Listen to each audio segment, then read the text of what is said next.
Hello.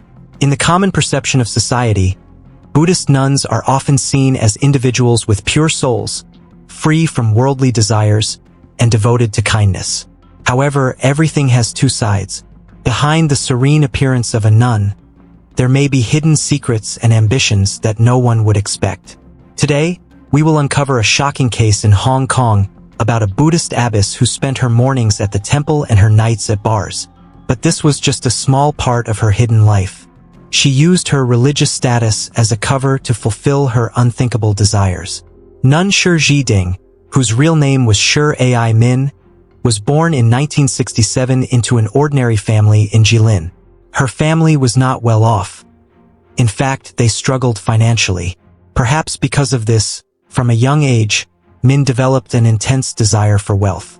She constantly dreamed of making a fortune, escaping her current life, and achieving so-called financial freedom. However, harsh reality quickly crushed her aspirations. Without a formal education or notable skills, she could only take on temporary jobs to make ends meet after reaching adulthood.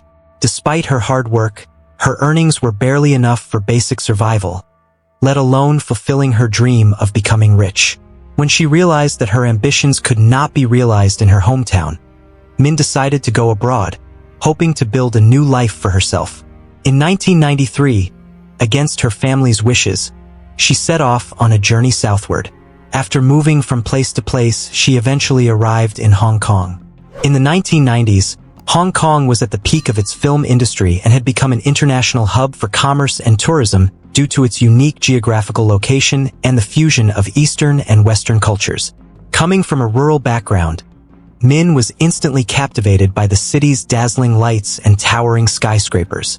At that moment, she made a silent vow to stay in Hong Kong and realize her dream of wealth. However, while her aspirations were grand, reality was cruel. The vibrant and diverse life of Hong Kong only highlighted the stark contrast between her dreams and her reality as a poor laborer. As an immigrant, she had no way to stay long-term.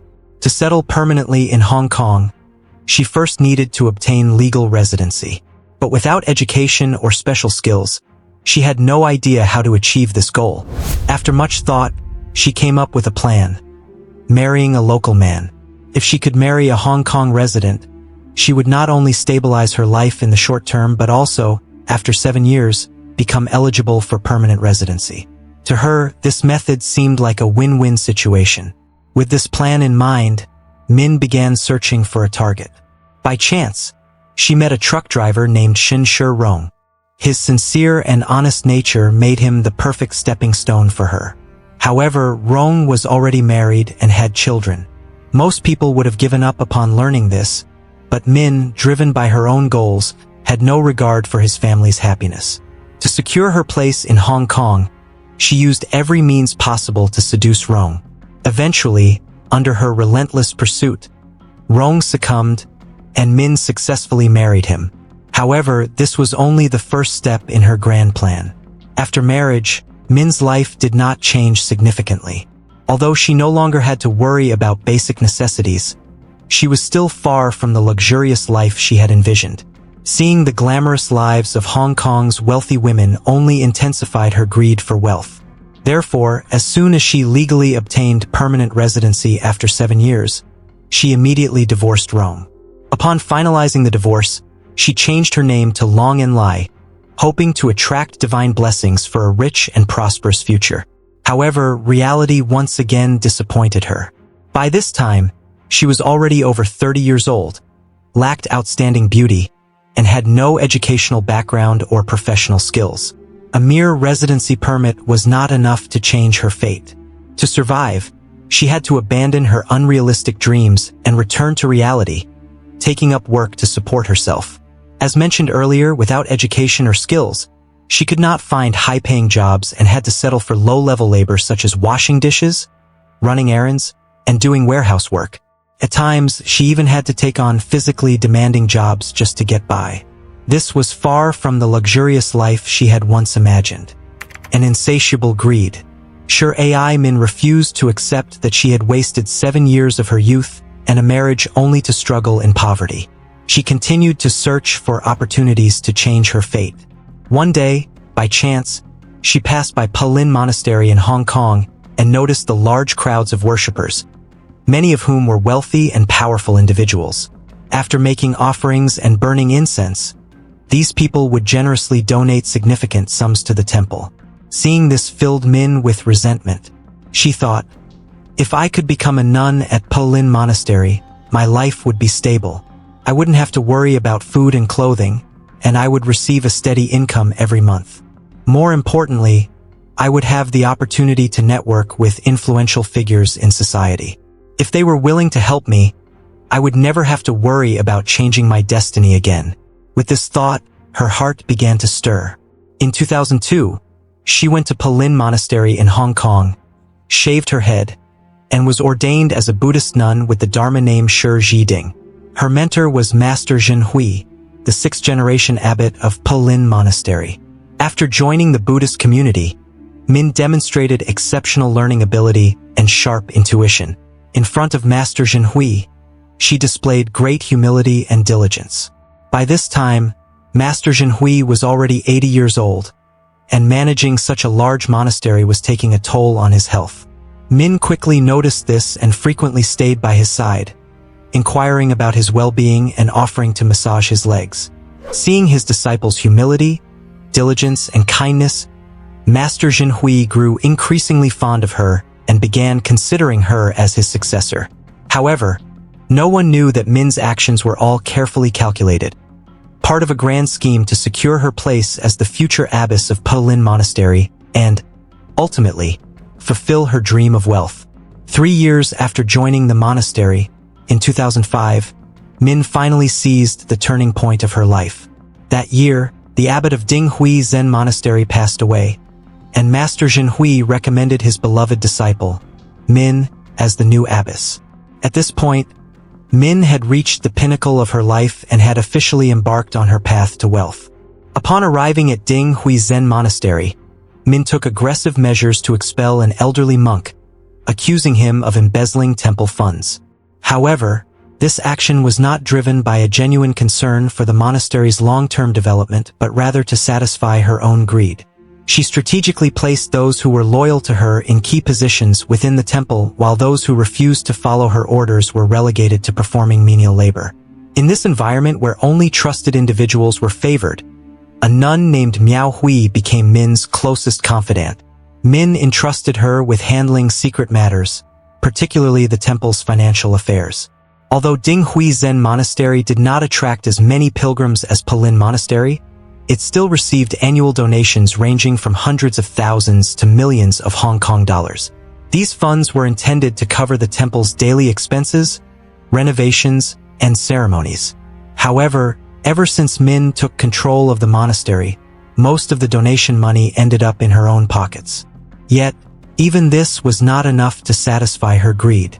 She wanted to elevate Dinghui Zen Monastery's reputation so that it could attract more donations, allowing her to realize even greater ambitions. 10 years later, in July 2015, an opportunity arose for Min. At that time, a real estate company offered to purchase the land of Dinghui Zen Monastery for an astonishing 100 million Hong Kong dollars. Despite the hefty offer, Min did not appear tempted by greed. She outright rejected their proposal. When this news became public, it immediately garnered widespread attention. Facing such an enormous sum of money, she remained unfazed, and millions of Hong Kong residents began to praise her noble stance. Many even launched donation campaigns to help raise funds for the temple's long-overdue renovations. Min seized upon the attention generated by rejecting the multimillion-dollar deal. Not only did she successfully boost the monastery's reputation, but she also built a positive public image, which resulted in an influx of donations directly into her hands. With financial support from various sectors of society, the donation total eventually reached 6.7 million Hong Kong dollars. To maintain appearances, Min spent only a small portion on minor temple repairs, pocketing the rest. Watching the money accumulate, she found it impossible to restrain her greed. She began indulging in an extravagant and hedonistic lifestyle. Later, she spent 39.5 million Hong Kong dollars to purchase a luxury villa in an affluent neighborhood of Hong Kong. The interior was lavishly decorated, with no fewer than 9 wardrobes filled with designer clothing, shoes, handbags, and expensive jewelry. Even her personal items, such as lingerie, were worth hundreds of thousands of dollars. The number of stockings and wigs she owned was beyond count. From that point on, Min lived a life of indulgence and excess. By day, she played the role of a serene abbess, but by night, she donned black lingerie, put on a wig, and immersed herself in Hong Kong's nightlife. She became a generous patron of restaurants and shopping centers, freely spending tens of thousands of dollars on luxury lingerie and $8,000 skincare products. To her, money was never a concern.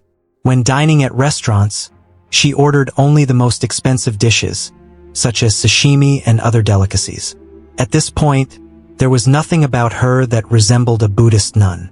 But if you think this was the peak of her corruption, you'd be mistaken. In reality, Min's scandalous life had only just begun. Even more astonishing, despite being a nun, she had both lovers and 2 husbands. In 2006, Min registered a marriage with a businessman who had previously been a monk in mainland China. After their marriage, she sponsored his immigration to Hong Kong, allowing him to continue his monastic practice there.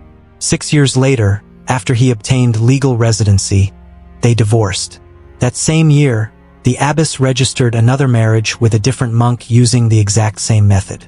By arranging fake marriages to sponsor monks from mainland China to Hong Kong, Min profited in multiple ways.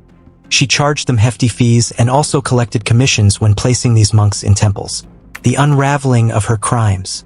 However, as the saying goes, paper cannot wrap fire. Min's greed and reckless indulgence eventually led to her downfall. With widespread media coverage, she suddenly became famous. This newfound status allowed her to connect with influential figures in society, including a well-known actress named Angela Ong Ching-Ching, who once played the role of Little Dragon Girl in The Return of the Condor Heroes. After her husband's passing, Angela frequently visited Ding Hui Zen Monastery for meditation and prayers. As the abbess, Min would often console Angela when she appeared sorrowful.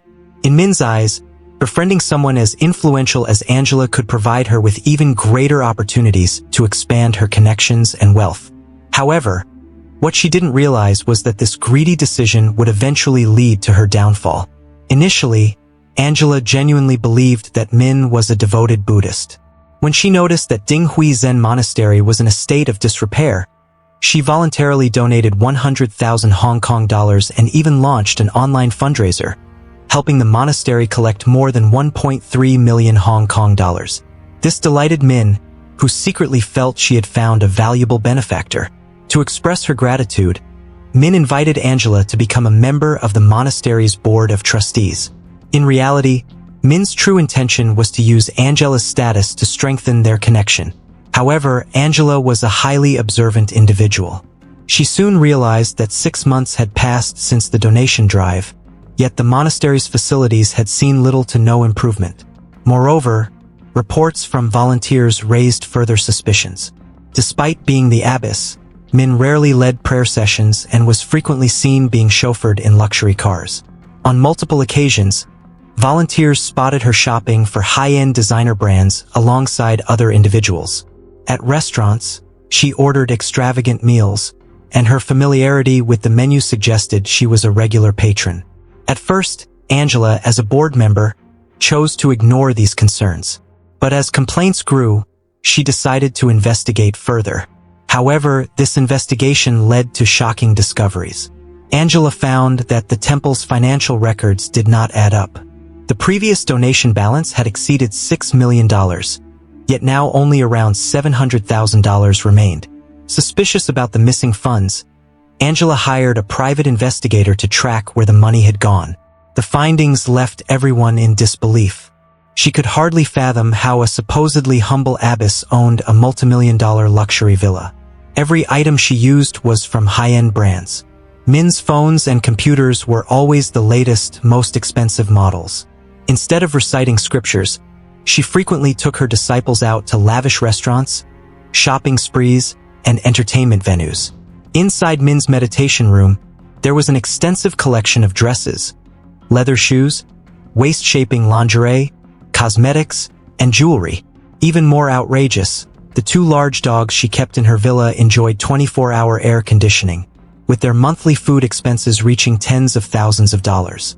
The most astonishing revelation was that this so-called nun had been married twice, to Buddhist monks. Even while legally married, she engaged in another marriage arrangement. On top of that, the temple's financial records were an absolute mess. Approximately $40 million from donations and offerings had been siphoned off by Min to fund her extravagant lifestyle. Her greed and indulgence infuriated Angela, who decided to publicly expose the results of her investigation. As waves of evidence surfaced, the true face of Shi Ding, also known as Min Ai Min, was completely unmasked. On October 14, 2015, Min, who was then 47 years old, was taken into custody by the Hong Kong Immigration Department for investigation. Along with her, her disciple Miao Hui, her current husband Gao Yugua, and a foreign domestic helper were also detained. Min was eventually charged with embezzlement of temple funds, large-scale financial fraud, and conspiring with others in illegal residency activities. After posting bail, Min was released while awaiting trial, but details about her sentencing were never widely reported in the media. All her luxury properties and vehicles were auctioned off, with the proceeds returned to the temple. Overnight, her extravagant dreams crumbled, leaving her with nothing but a ruined reputation. In the end, she could not escape the consequences of greed. Those who fail to control their desires will inevitably be consumed by them, sinking into a bottomless abyss of insatiable wants from which they can never rise again. Buddhism teaches that the root of all suffering in life comes from 3 things: greed, anger, and ignorance. Among them, greed stands above all. It is greed that breeds hatred, leading people into darkness, causing them to commit evil deeds. Min Ai Min's insatiable greed led her to commit unforgivable crimes. Instead of striving for a better life through honesty and hard work, she chose to deceive innocent believers, exploiting their faith to indulge in an extravagant and corrupt existence. This case also sheds light on the hidden darkness lurking within certain temples. Min Ai Min was exposed, but she may not be the only one. There could be many other temples facing similar issues that remain undiscovered. So, what do you think about this?